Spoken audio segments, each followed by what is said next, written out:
All right, so we want to begin now with our first panel session for the day. It is focused on financing innovation, and we're going to be looking at the opportunities in AI, Fintech, Afrobeats, and a lot more.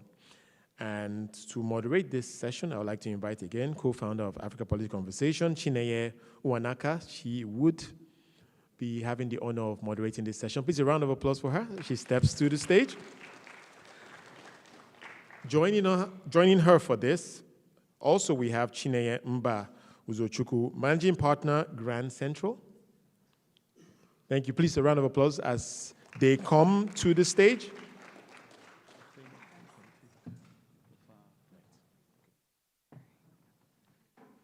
We also have joining us for this, Ife Durosimi Eti, CEO of Her Economy.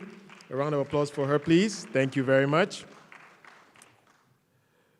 We have Lavina Ramkisson, AI expert at Global AI Ethics Institute, an advisor for the Africa Union. A round of applause as she comes to the stage as well. Thank you for your time. Very proud Nigerian in the room, founding partner, Future Africa. Please welcome to the stage, Inyoluwa Aboyeje.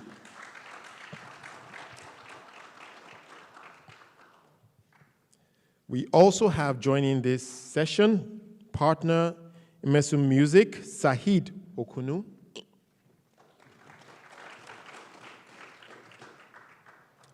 And last but certainly not least, we have Eche Emole, co-founder, Afropolitan. So as I mentioned, we would like to get you involved in this conversation. I'm sure there will be a lot to learn as Chineye takes over now. Please do your best to also chime in as she throws this to the audience at some point. So over to you, Chineye. You want to be here? Yes, I'll just stand. Yes. Wow, amazing. This is a power-packed panel. And most importantly, it's a very inclusive panel. We have women, we have young people, and I'm really honored to moderate this panel. So I don't know if our speakers need introductions, but I think as we start, you can just say a bit about yourself and what you do, and then you can take it from there. I know one of our speakers has to catch a flight, and so we're going to make this very snappy. And so I'll start. Let me start with my left-hand side. So, wow, founder of 2 unicorns, and someone who has done so much in a very short time. I think I remember reading about something you posted on LinkedIn about deciding to move back from Canada when I guess your family members and other people thought, why would you be moving back to Africa? And, maybe 10 years later now, you've done so well for yourself. So what is the secret behind your success? What pushed you to come back home? And in line with the theme for this panel, which is financing innovation, creativity, AI, and all that, how do you think that we can really catalyze, finance in that space, in that sector in Africa? Thank you very much. I'm very grateful for the opportunity. My name is E. I'm the founding partner of the Fund for Africa's Future, which is more popularly known as Future Africa. We're one of the largest seed stage funds on the continent. We've invested in over 100 companies with a combined value of $6 billion, and who have raised $1 billion in follow-on capital over the last 7 years. We've also financed 2 of Africa's 7 unicorns, and we continue to invest as the first institutional investor in entrepreneurs that are turning Africa's biggest challenges into global opportunities.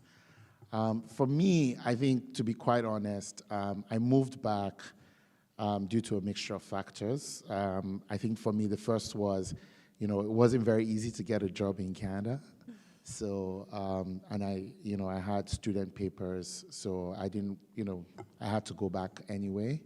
But I think the second thing is, for me, I just really believe in God and in faith, and I felt that God was leading me back to Nigeria, and indeed that turned out to be a brilliant decision. And I think finally, really thinking about where, and this is kind of a frame that has really defined our business in Africa over the last 10 years, which is that the biggest challenges are opportunities. Africa's biggest challenges are actually global business opportunities. How do we take a youth unemployment crisis and turn it into an opportunity to be the center of remote work for the world? How do you take a financial inclusion crisis and turn it into an opportunity to build a global payment system that is inclusive of Africans? And that is sort of how the progress has gone. And I think it really speaks to the third question that you had asked, which is really that if we're thinking about financing, innovation in Africa, I think one thing that people often miss in the conversation is that we don't do it for its own sake. We're not financing innovation in Africa because financing innovation is cool and trendy. It's because it solves problems. And as I was telling a panel this morning, at the end of the day, we're here at the UN for UNGA, but the reality is there's not very much to celebrate. We're halfway through the Millennium Development Goals, and we've only made 15% progress, right? Realistically, everybody should be renting sackcloth and dust on their heads and wailing, because we have to ask ourselves, what have we been doing the last 7 years? And the reality is that when we start to ask and answer that question, we're going to realize that the missing piece has been innovation. Looking at these challenges not just as charity, not just as problems, but really looking at it critically from an innovation lens and saying, what are the opportunities in this challenge? And how can we leverage finance to solve those problems while making a lot of money? Thank you. Awesome. Wow. Thank you for that wonderful introduction. So I'm going to move to, I'm being very gender sensitive here. So I'm going to move to the beautiful lady on my right-hand side, Ife, founder of Her Economy. For those who don't know, and I don't know if I'm right, but on Instagram stories, literally, Ife raised her first round, right, of $600,000 on Instagram stories.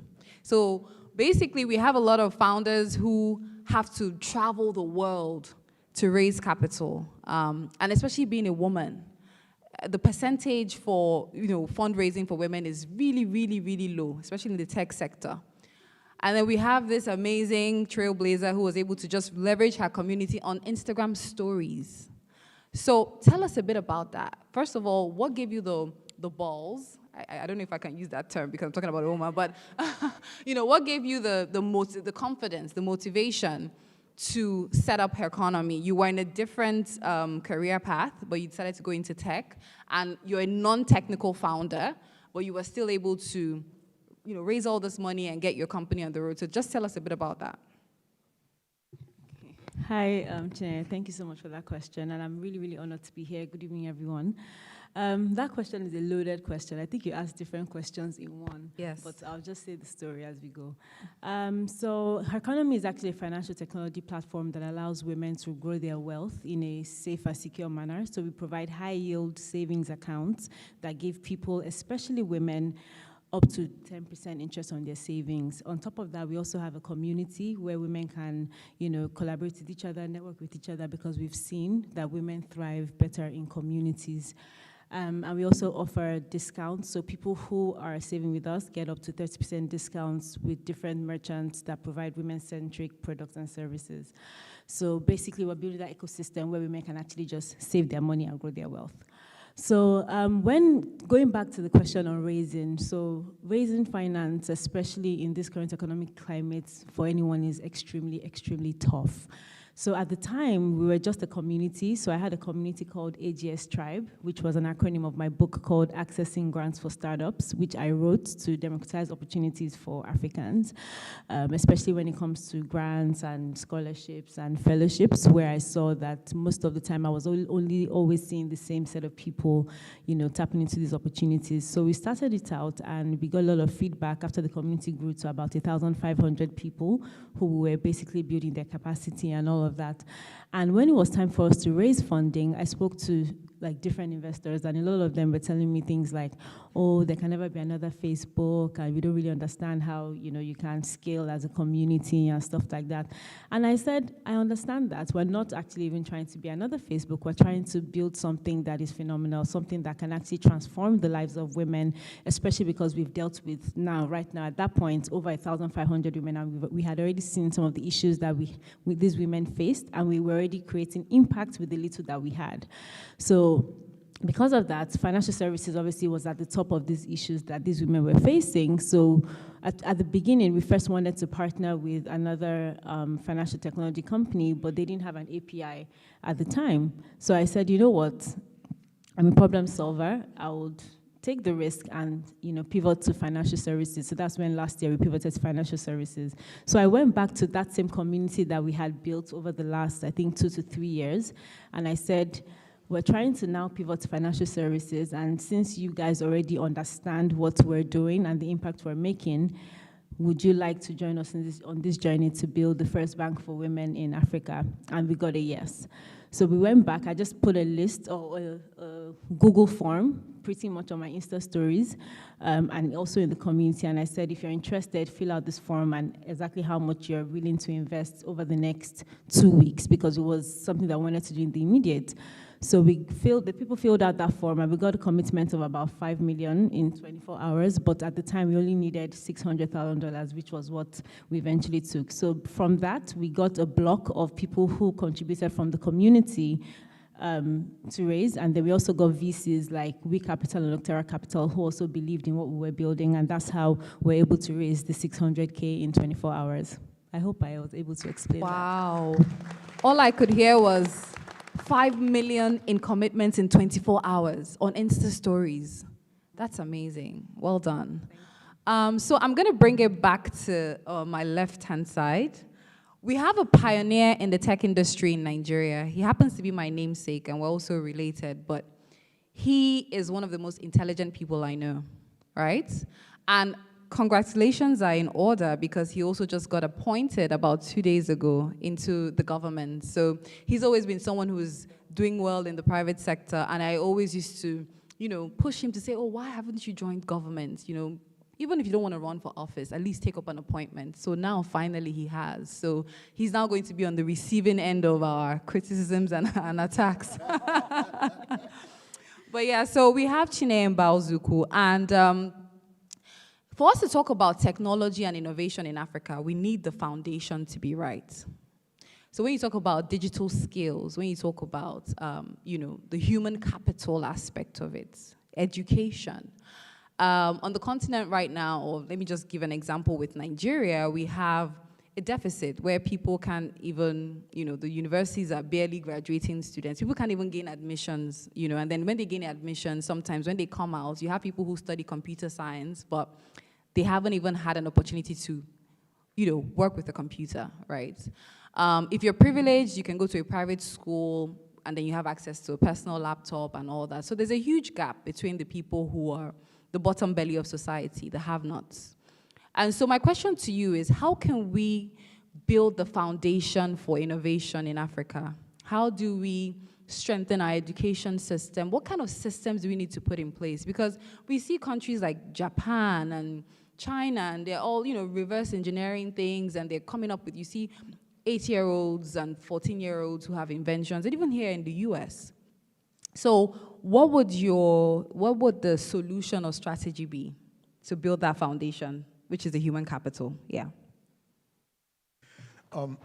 Thank you, everyone. Now you know I got a pass. Being a relation to somebody like Chineye is very useful. And I guess when she was talking about, the panel being diverse, I guess she forgot. She said young people are here, the ladies are here. She forgot the elders. So I represent the elders. So I guess. So he's actually a new grandpa. I forgot to add that. It's a tough question that you've asked, but it kind of like helps me frame the response, and that response would be along the lines that I generally think at the end of the day, Africa has to solve its own problems for itself, right? And taking that responsibility is what's critical. Oftentimes we come to these type of conferences and we speak to people, and it isn't so much so that we are pleading or as they say, begging for things, as much as it is that we perhaps haven't sorted out the problems ourselves, and that means that we need to go back to a drawing board and think deeply about what it is that we're doing wrong and what we can get right. Most countries in Africa have gone into the second part of their millennium, of their 100 years of the century, being independent, and the key question is, what have we created over the past 50, 60 years? Unfortunately, it's not a very good story, and my generation was born into that independence era, and we kind of like grew up thinking that it was going to be different. We had aspirations, we hoped for something more, but something went wrong along the way. And the key question is, what went wrong? I think it boils down to leadership, and the leadership is often what you point at, right? To say, okay, they did it. The other side of leadership is citizenship. I think Africa's citizens are failing themselves because ultimately they need to take control of the system and be vested in it and to do what has to be done to create the character leadership that they want. Failing to do that means that you leave the space for those who want it, and those who want it may not necessarily want what you want as a citizen. And unfortunately, we're not seeing enough of that activism, I think, or that sense of power that a citizen actually has. And the citizen, as we say, is the highest office in the land. This is the person that forgoes a part of their power and their opportunity and translates that and says, okay, you go for us as a representative. You don't send people out to go and do jobs and not hold them accountable for the jobs that they do. And sometimes when they are not accountable, you have to find a way to hold them accountable, even if they don't want to be. So too often across Africa, we're seeing that the citizens are abdicating on their core responsibility to hold the leadership up responsible. And oftentimes when you have opportunities to actually step forward and kind of like influence the leadership, we step back from it and point fingers at the others and say it hasn't been done. I say this because I think it's something that the next generation or the current generation has to actually take hold of and apply that not just in the politics of the continent, but also in the economics and the society itself. How are they going to do that? They can only do that if they have the right kind of, I would say, educational foundation, and that's really where this problem is where the problem is compounding itself. I describe the economies that we have across most of Africa as being, if you share a toothpaste tube with anyone in your home, you kind of know that we squeeze it at different places, right? So if you can imagine a toothpaste tube that somebody squeezed somewhere in the middle and kept squeezing until you've got all the stuff on this side and a very tiny bit at the upper end, the whole of that middle is flattened out, and the tube is threatening to burst. On the side of the cap where you actually open up the toothpaste tube, it looks like it's going to burst open and a few people are going to pass out. On the other side, the base of the toothpaste tube, if it breaks open, you're going to have a mass of people spilling out there. You're looking at a continent of a billion people, and we've squeezed everything in the middle of that toothpaste tube. What we have in Western economies, they talk about 1%. In most of our countries, we should be talking about 0.1%. You can't have countries with 200, 300, 400 million people, and all the wealth seems to be concentrated in the hands of 0.1% of the people, and the rest of them are kind of like dependent. That happens as a consequence, I think, largely of the political system, but it also is compounded by the activities of the citizens themselves. Intentionally changing that requires for us to really think about the knowledge base that we have as citizens and how that feeds into the system.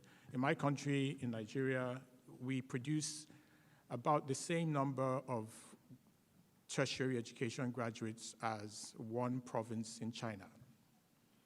And we have the highest population in the continent. So you can't have 1% approximately 1% of your population in tertiary education and expect that you're building a human capital that's going to drive development. What are the opportunities that are there? I mean, I don't want to sound like, or too much like an old, the old people always kind of like speak of the good times in the past and are less optimistic about the future. I think there's a fantastic opportunity that's before us around what technology allows us to do if we take the right steps. And what would that be? I think Africa needs to almost over-focus and over-invest on human capital. It means taking technology and making technology work for people in terms of creating the capacity for them to actually be effective citizens and producers within the economy of the 21st century. And to do that, we have to say, well, we can do many other things. We can buy fancy cars, we can drink champagne, and all the things that the 1% or the 0.1% are doing. Or we can switch all that and push that back into the system and try to educate and kind of like flatten out but kind of like distribute that toothpaste across the tube. We don't have that group in the middle that is vital to making any economy work and work in a sustainable manner. And until we intentionally focus on that, we're going to continue with the problems that we have today. And I think that there are signs of a change, but the change can't happen with one or two examples. And it's great, stuff that people like E have done, things like Tola have done. They're doing great stuff. But it's not enough. And it cannot be enough because the scale of the problem is extreme. And so we need to come up with different ways, more innovative ways of doing what technology can do. It's the one thing that is an accelerator, it's a multiplier, and it changes in terms of scale. Right? So it catalyzes change, it multiplies change, and it makes change pervasive. And so the more technology we can bring into systems to solve problems like education and healthcare, the sooner we can get out of the difficulties that we're in. So I'll stop there because I could go on for 2 days on this matter. That's why I said he's one of the most intelligent people I know, so he has a lot to say. So thank you for those remarks. Thank you so much. So I'm going to move to the right-hand side, and I really want to bring in an important topic, which is Afrobeats. We're all jamming to it, all over, streets of Paris, London, New York. Afrobeats is one of our biggest exports on the continent. It's what we call soft power, right? And we know that there's this challenge we've had. So for instance, I'm the thematic lead for the National Assembly Business Environment Roundtable, and I get to review laws and legislations that affect intellectual property. So things like copyright, patents, trademarks. And some of our laws in Nigeria, for instance, are from English law from the 1950s, 60s, 70s, and lots of them have not been updated. And yet you have this country that is so creative and so innovative. And so what we've been trying to do in recent times is to try to bridge that gap, right? And during the course of the work, and everybody knows this, you see a lot of artists who were once very big artists. And some of them, they have one health challenge. Let's say they have a stroke or something. And next thing, they start doing fundraisings online. And some people even die because they cannot pay their medical bills. Yet, in countries like the US, you have artists who, even when they die, their estates, like Michael Jackson and the rest of them, are making so much money from royalties. So I want to move on to, an expert that we have here to just tell us a bit about that. How do we strengthen our intellectual property rights? What do we need to say to people to sensitize them about the importance of, these Afrobeats? Everybody's dancing to it, but who owns it? Where's the ownership? How can we have, so just tell us a bit about that. Tell us a bit about the work you do as well. Sure. Thank you so much. I'm so happy to be here. Thank you for having me. Definitely honored to share my experience and share my perspective on this particular topic. My name is Sahid Okunu. I'm from Houston, Texas. I'm Nigerian. I am co-founder of a company called Imensum Music. We have a publishing department, a live department, digital management. We do sports. We do pretty much everything surrounding entertainment. We don't do it for fun. The reason why we have so many sectors is because our company is based on intellectual property and creativity. However, our structural direction comes from problem solving and solutions. If you look at one song and one artist, there's different ways that an artist can make money. Obviously, you make money from your streams, you make money from your publishing, your copyright, you make money from your live shows, and et cetera, et cetera. So we've created a department in our company that takes care of every vertical that artists can receive funds from. Now the issue is, and what you mentioned is, how can an artist from Nigeria that came out 10, 15 years ago, how can they be in a situation like they're in right now, but they have songs that everybody in this room knows? And that comes from ownership, and that comes from nobody or not enough people are powering the business of music. Everybody thinks of the music industry as investing in talent, and it's not investing in talent, it's investing in the business of music. If you don't own a car, if you lease the car, you can't put different wheels on it, you can't put different tires on it, sorry. If you lease a house, you can't add a third floor and a fourth floor. There's so many things you can't do when you don't own something. And for us, the most dangerous part is that if you don't own something, you can't control the growth of it. If you look at what happened in hip hop in the 90s compared to where hip hop is now, hip hop wasn't owned by black people. Hip hop was created by black people. So when you see how it waters down, and when you see how it's not taken care of and it's not progressed in the way and manner and shape or form as it was created, is because the people that were creating it did not own it. And that comes from investing in the business of music. When you're investing in the business of music, you're not only investing in a Burna Boy or in a Wizkid or in a David O. You're investing in a Burna Boy's manager, a Burna Boy's agent, a Burna Boy's tour manager, a Burna Boy's accountant, a Burna Boy's lawyer, a Burna Boy's publicist. You're investing in so many things, and you're also investing in one thing, a word that we all know, which is familiarity. It's very difficult to cross borders and to make money around the world and to show the importance of why we should exist as a culture and as a continent across the world if people aren't familiar. I used to work in education, and I used to talk to students all across the country. And I would go to schools in areas of the country in the United States, and people would look at me and be like, oh, Black Panther. I don't look like the guy that was starring in Black Panther, God rest his soul. But I'm the first black male that they ever really interacted with.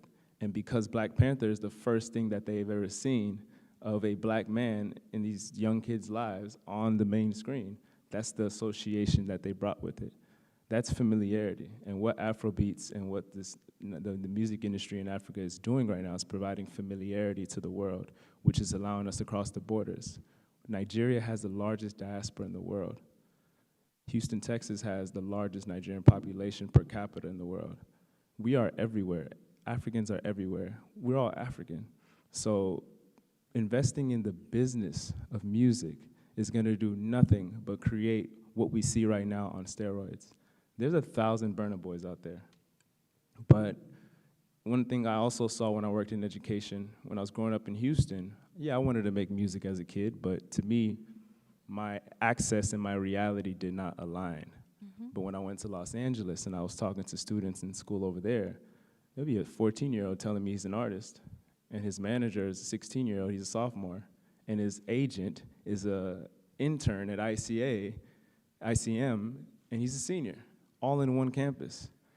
So that student's reality and access is aligned. Most people who want to be in entertainment or have an interest in it, their reality and access are completely far away.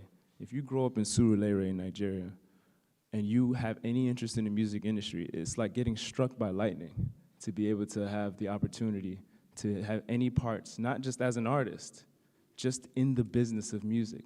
The business of music is massive. It's massive, and as a company, Immensa Music, we've employed or contracted hundreds of people over the course of the last 6 years through the festivals that we do in Nigeria, through our actual employees, and we realized that there's been a lot of turnaround. People will come in for 2 or 3 years, we groom them, we help them, we connect them, and then they move on to do great things.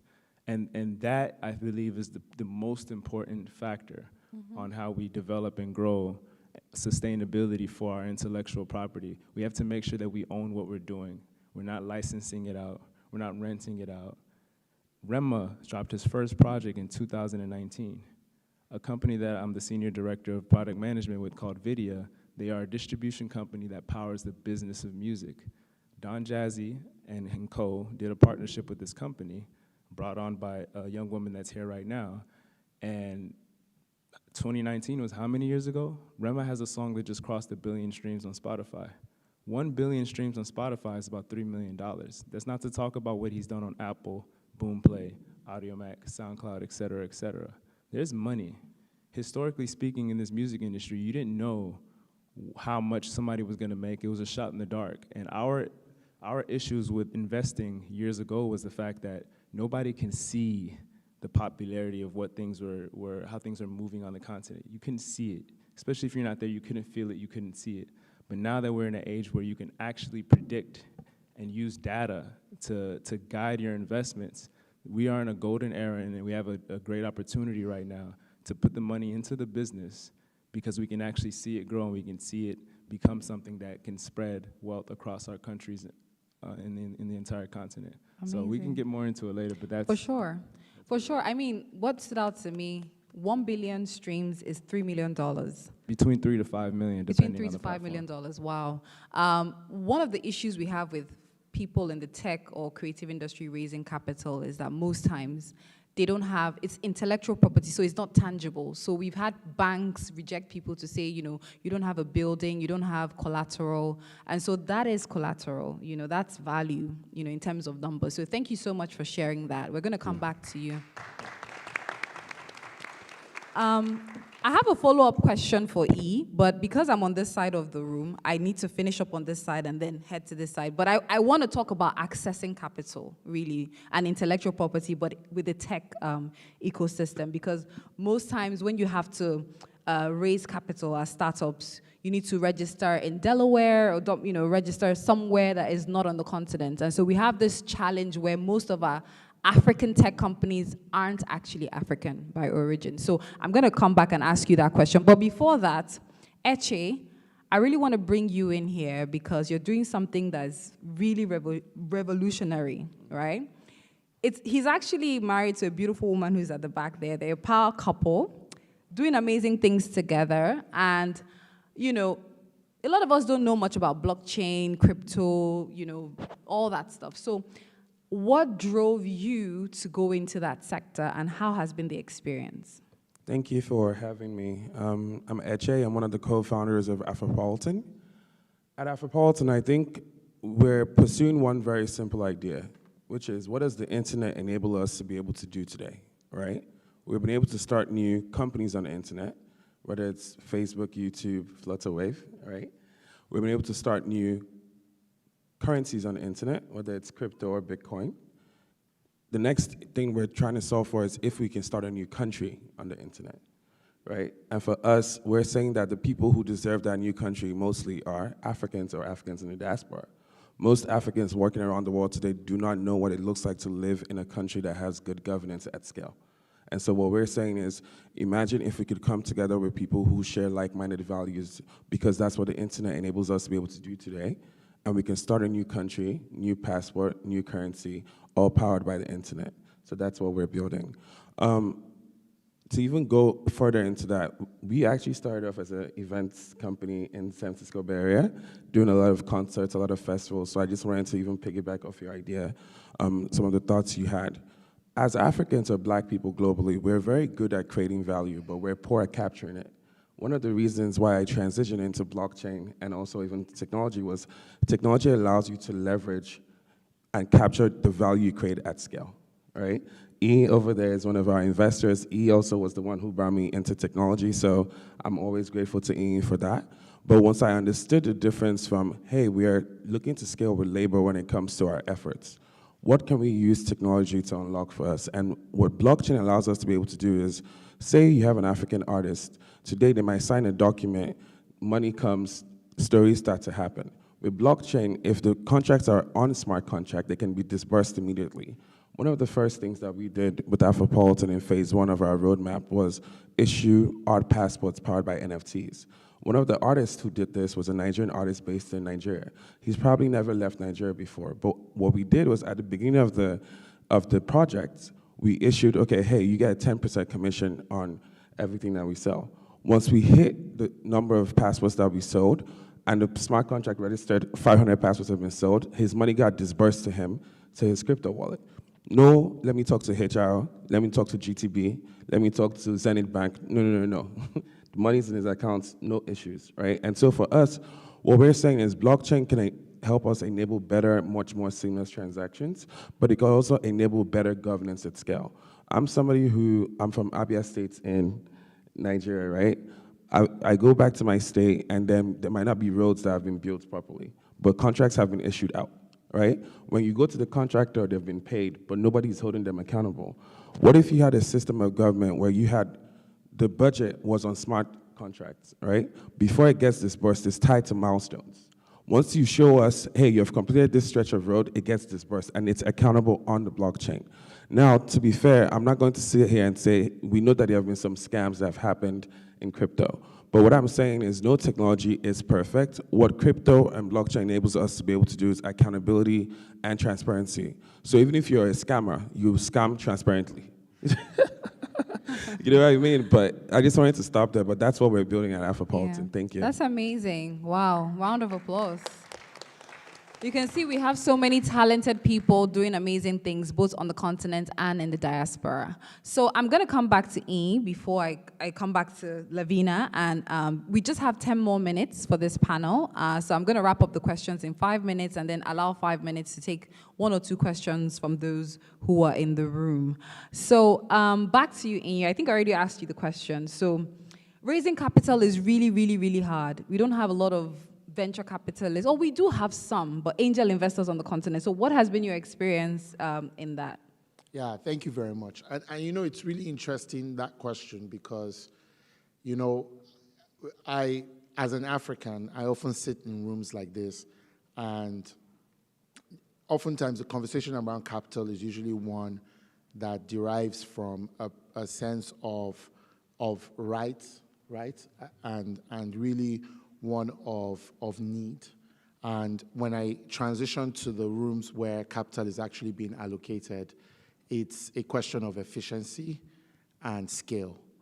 And so back to the question that you asked earlier, the reality of why companies started to incorporate in Delaware was simply because this is the deepest capital pool in the world. This is what they have the rules and the ability to allocate to.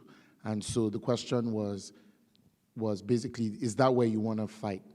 Do you want to innovate, or do you want to just do what's going to get you the capital to innovate and then go do the work? And we did it with Andela. We delivered the first $1 billion outcome. Did it with Flutterwave, delivered the second $1 billion outcome.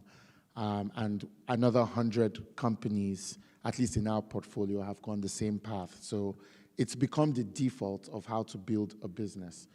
However, it does get to a point where you have now proven to be enough of a well-known product that you can now start to distinguish. But even then, that product, that process can be slow and gradual. And one of the things that has bothered me is this question, right? Because if you think about it, you know, if we're looking at an ecosystem that, for example, in 2021 brought in $5 billion, how much of that $5 billion actually got to the continent? Exactly. And the truth is probably very little of it. And when you start to look at the reasons for it, not from a point of view of that's unjust, this is wrong, but from a point of view of, okay, what are the actual practical concerns? You start to realize a few things pop up. The biggest issue generally is around policy and around the macroeconomics of being able to attract long-term dollar investments, which many of our countries haven't actually built that muscle just yet. And so what we decided to do about that problem took us 6 years, you know, of learning and investing in people like HA and all that. And I think Coco, who's from Itana, is here, is basically, we backed the first digital free zone in the world, right? Because that's really what Delaware is. It's just better organized as a state. So the way a digital free zone works is, a typical free zone is optimized for trade and manufacturing. So you're able to bring goods in and take goods out without any capital controls, with easy repatriation of capital, typically no taxes or low taxes, and so on and so forth. And basically, you can do this while being located anywhere in the world. And so one of the things that we're building at Etana, where we're investors as well, is really, you can imagine just being able to sit by your computer, go on a website like you would on Harvard for Delaware, and literally, or CSC Global, and literally fill out your form, incorporate a company, get a bank account, a global bank account, by virtue of using statutes of laws in Nigeria that have existed for over 30 years. And imagine what that could do on a global scale. Right now, it's backed by some of the largest capital allocators in the world, Amplo, Local Globe, both of which are,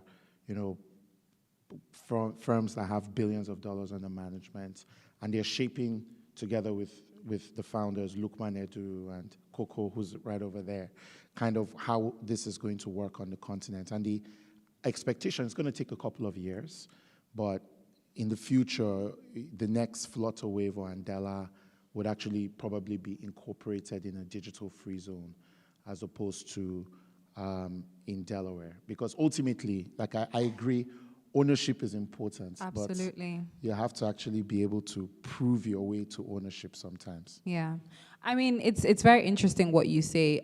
We're now in the fourth industrial revolution, and, it seems like when other countries or continents were developing, Africa missed out. And so now that we're in this digital age, we don't want to miss out as a continent, and we want to own both our tech companies, Afrobeats music, and all the innovations that come. But like you said, we've started from somewhere.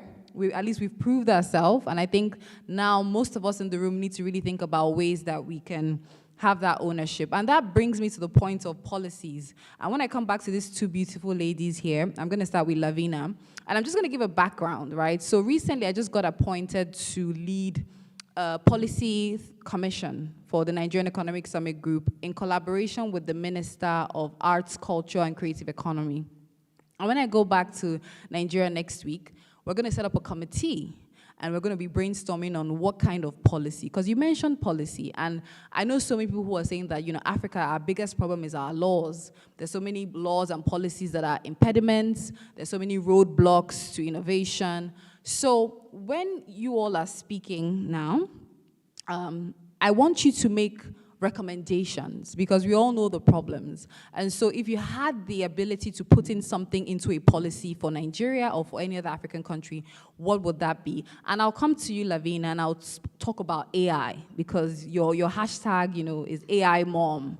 And you got into the tech industry very early as a woman, and you're based in South Africa.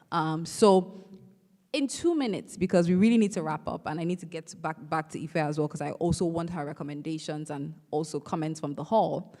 Can you just give me what your suggestions? You also advise the African Union as well.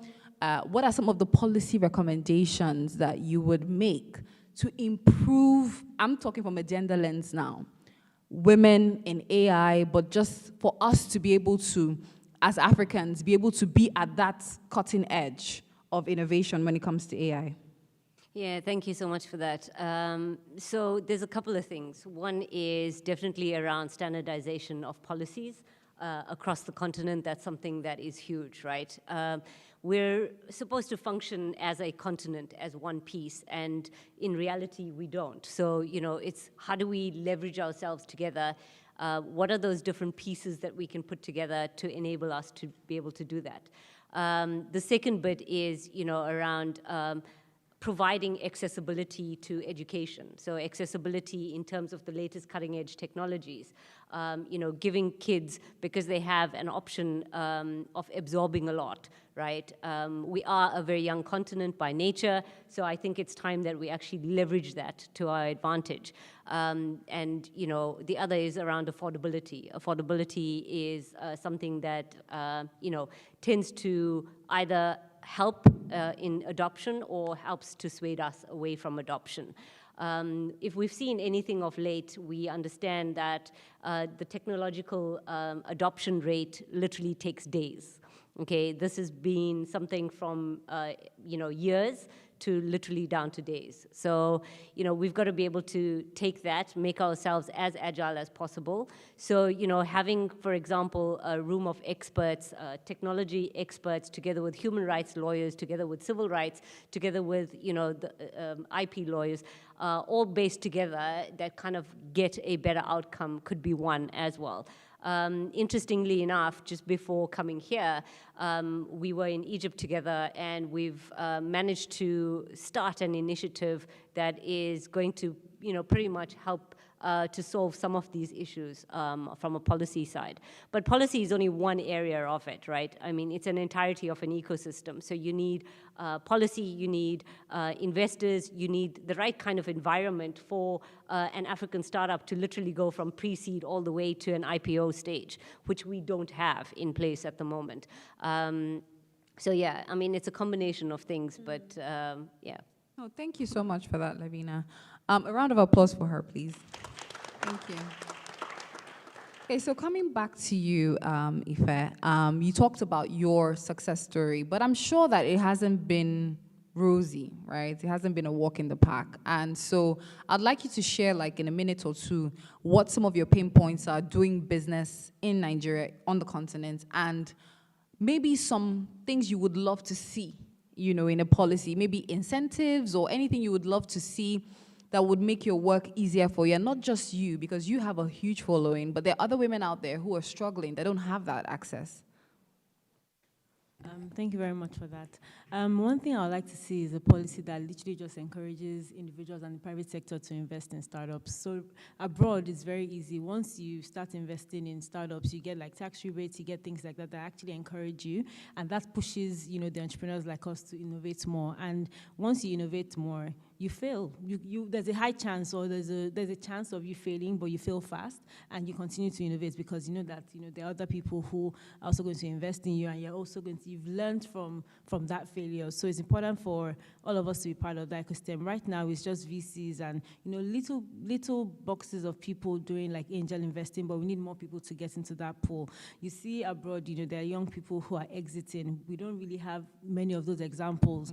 Like we've seen the likes of Inyi, who has been part of the creation of 2 unicorns, but that we don't have too many examples like Inyi. A lot of people don't have access to people like Inyi that can tell us some of his examples, some of his stories. Like I've heard Inyi talk about even businesses that he started that actually didn't kick off quite well. So people need to know that those things can happen, and it's actually okay to fail, but it's important for us to keep encouraging the entrepreneurs in the country to continue to innovate. Thank you. I love that. I love that. So at this point, I'm going to throw it open to you all in the room. We have 3 more panels for today, right? And one of them is on rethinking finance, philanthropy, and diaspora investments. So most of you here are diasporans, and so you have the power to actually make change on the continent. If you look at Asia, and if you look at other parts of the world, their diaspora actually play the critical role. So you might think that, man, I don't have $1 million to invest, but it could be your $10 or $20 or $100 pulled together that actually makes that difference on the continent. And then when we talk about things like angel investing, we could have cooperatives and funds that come together to actually do meaningful and sustainable stuff. Because most times we're financing consumption. We're not financing productivity. We're not financing innovation, So I want to throw the floor open for questions. I'll take 2 questions because of time. So if you have a question, please signify by raising your hand, a question or a comment, just 2. And okay, I have 1 hand there and another hand, so 2 questions. Technical team, do we have a mic? If not, you might just have to stand up and project your voice. Do we have a mic? Okay. So let's have the first person. I'm sure you can project your voice. Your name? Yeah.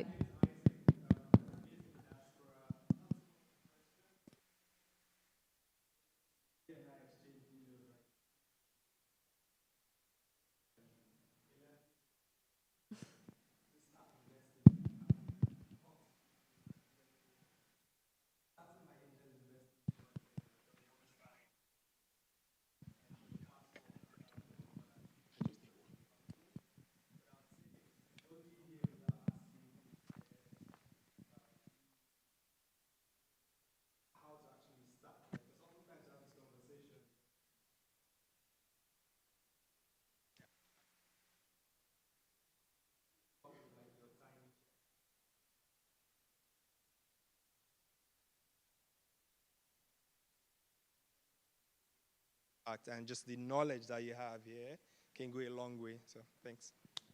Wow. Thank you so much for that comment. So we have someone who is a doer right there, who's already, cutting those small checks. And that's another problem. Sometimes we have people who are looking for, big ticket size deals. But in Africa, we have a lot of SMEs who just need like $5,000, $10,000 to get on the way. All right, so let's just have the second, I think, okay. Hey everyone, my name is Ike Okafor. My question is actually for Ife. I believe you said that your business is offering high yield savings account, especially for women, correct? Yeah. All right, so when you look at what happened with affirmative action, and that same attorney, I believe he filed a lawsuit against a woman that has a organization that provides grants to other women, black women specifically. How are you going about protecting yourself when you have a business that is specific for women or black women, when someone like that attorney, and I'm sure there's a few others, are looking at organizations like yours and saying you are discriminating to non-black people or non-women? Thank you very much for that question. My first comment to that is I'm sure she's going to win the case, but yeah. But more importantly, there's so many opportunities that are available out there that are available to everybody. But when you look at the statistics of people who are actually applying or taking advantage of these opportunities, you'd see that most of these opportunities actually go to the men. So why can't we create opportunities that are actually tailored to women? So her economy is actually female-focused. So we actually have people on the platform who are men who are saving, but we like to call them the he for she champions, people who believe that women should actually have access to more money. Like nothing happens where women have more money. Nothing happens where women have more access. Absolutely. Actually, what actually happens is you're giving room for everyone who's part of the ecosystem to come together to actually create different policies that are suited for two genders. So that's why it's important for us to make sure that we're creating these opportunities for women so that they can tap into opportunities and actually give access to the community. When a woman is empowered, the community is empowered, the ecosystem is empowered, they can provide for their children, they can actually provide health access, there's health insurance, the different things that can happen when this woman actually has the power, the funding to do all of these things. But if you don't create that platform, the women are not going to take advantage of it, which is why we are actually creating a community so they can also see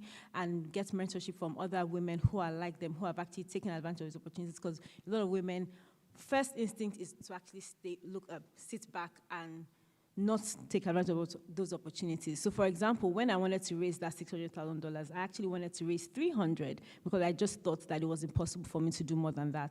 And I saw a guy who hadn't even done half of what we had done in terms of traction, who said he was doing 500K at a much higher valuation. And I looked at him and I was like, oh, are you serious that you actually do that? And he actually did it, and he actually raised. So what I think, because of cultural norms and different things that affect women, and even things like imposter syndrome, we actually think that we're not worth certain things. But when you actually take a bet on yourself, then the world is your oyster. So yes, it's important for us to create those rooms where women can actually take advantage of opportunities. Thank you so much, Ife.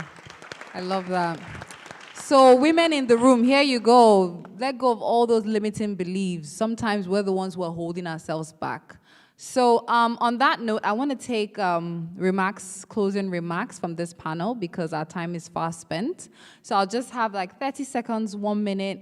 You know the theme of this panel. What would be your call to action? What would be your recommendation for policies in the continent that would really help to grow the sector that you're in? So, Eche, I'll start with you.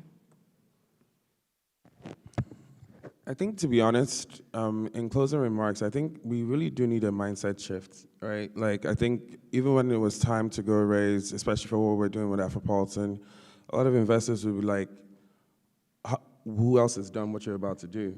And I would say to them, if we were all citizens of Switzerland on this call, and I said to you, I want to start a new country, you'd be like, why? What's wrong with this one? But every African or every Nigerian or every black person in the world understands why they need better governance most of us have been either subjects in the West or second-class citizens, even in our home countries, right? And so for me, what I would really like to see is a mindset shift where we're not just the ones who are looking to build the Stripe for Africa or the Uber for Africa. Let's also be the ones who actually are the vanguard of new ideas and innovation. We're descendants of people who did more with less. We owe it to them to do more with more. Wow, thank you so much. Yeah, I actually really love what you said, and I was thinking something similar. Like, we're at a very early stage in our market. We're at an early stage with our continent as far as, independence, and technology has definitely given us an opportunity to really close that space between us and the rest of the world. So I think the mentality shift is the most important thing. It's not about, let's go find a case study. This is the case study. You know what I mean? Like, we know that this works because it has worked, and this is what's been going on across the world for the past 1,000 years. So whatever we're looking to do right now is not a replication, it's a creation, and we have to do it, and we have to customize it based on what we need and how we can grow. Thank you so much. Ife, closing remarks? My closing remarks to everyone, just to continue to do it afraid. Thank you. Thank you. Lavina? So for me, I think it's a combination of a few things. One is definitely a technology ethical board in terms of the applications that actually start existing across the continent so that we can better monitor and better frame how it's being applied. The second would be a form of an independent advisory board of some sort. And the third would be, let's take technology itself and identify those particular problems that are real to us in Africa and match that with the scalability that it can actually get. So, for example, let's take one problem that we can solve really well across the continent. And I guess with that, it's just, it's no longer time for us to think small. The time is here, the time's now. And I think the Africa Agenda 2060 really talks to the Africa we want. I'm sort of asking for us to say it's about the Africa we demand. Absolutely. Thank you, Lavina. So, my namesake, please, go ahead. Yeah, so mine is about, mine is really about whether we think that if we continue doing what we're doing and do more of it, we will eventually get to where we want to be. I think the answer is no, and the challenge is the challenge that hasn't yet been met, I think, by Africa, in terms of thinking about, this track that we're on, where is it really taking us to? Ultimately, what's going to happen is this. You see, we are, our continent is where companies are successful. We are making profits without prosperity. And so that's the kind of society that we're building and the kind of economy that we're building, where some people have these profits and the prosperity is not generic, and so we're not lifting up the continent. So you'll always have this huge mass of people who are dependent on the few.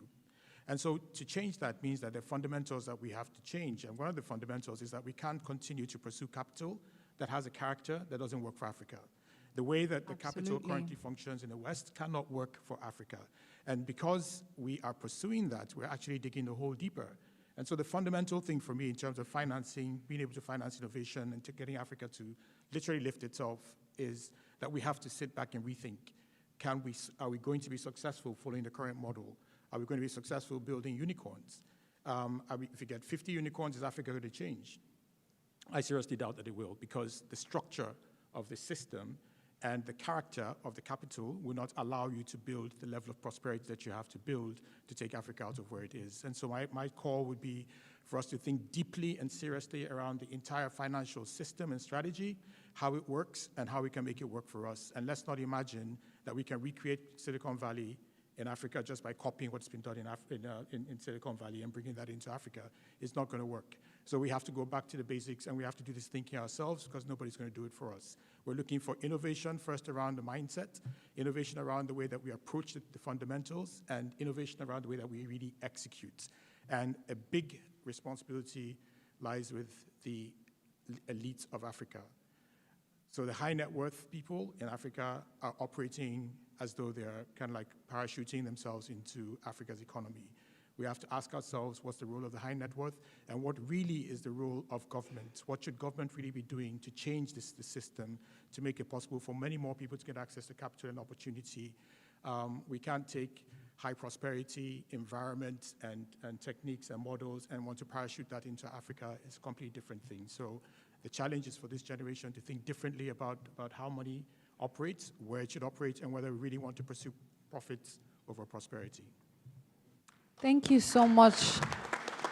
I think that in itself should be a keynote address, to be honest, because you made a lot of important points. And E, before I get to you, I just want to put a peg on that, because at Africa Policy Conversations, that's the onus of why we're here, to cause a mindset shift. The think tank is all about having Africans who are thinking for themselves without influence, without anyone telling you, okay, I'm giving you this check, I'm giving you this grant, but prioritize this. So this is why we're here, and we're calling on each and every one of you, because we're not just trying to reinvent the wheel. We know that we can't do it alone. Change is hard. No one can do it alone. So we all need to continue to keep these conversations going, not just talk and then leave. What is the next step? So I just needed to really emphasize that we need to do things differently and we need to start now. So Ian, take us away. Okay, I know we don't have the time, but I just wanted to say, I think the biggest thing that we all have to keep in mind is that innovation, the goal of innovation is to turn challenges into opportunities. And Africa is blessed not just because of natural resources or whatever, but because of these challenges that we have. And these challenges that we have are opportunities for us to actually build new models for the rest of the world. And so here we are at the sidelines of the UN General Assembly with the goals barely met and in fact reversing, without any progress or leadership that looks like we might be able to actually get to the goals. And I think for me, I think there's an opportunity here for Africa to lead through innovation, as outrageous as it might sound. But what that would require from each and every one of us is a level of pragmatism and a level of humility around the fact that we never really know if it's going to work until we try. And that's why, I generally feel while the conversations are important, they're the least important thing. And at the end of the day, I hope that everybody will leave this room and try something. It may not work, and that's okay too. But if all we have are conversations, nothing will change. Thank you. Thank you so much. In conversations, I hear you, but conversations are important because you need to agree and build a consensus. Conversations are usually the first of many steps, right? So, but on that note, thank you so much to my amazing panelists. Thank you so much. I know Ife has to run. Let's just take a quick photo and then we'll be right off. Thank you so much, everyone.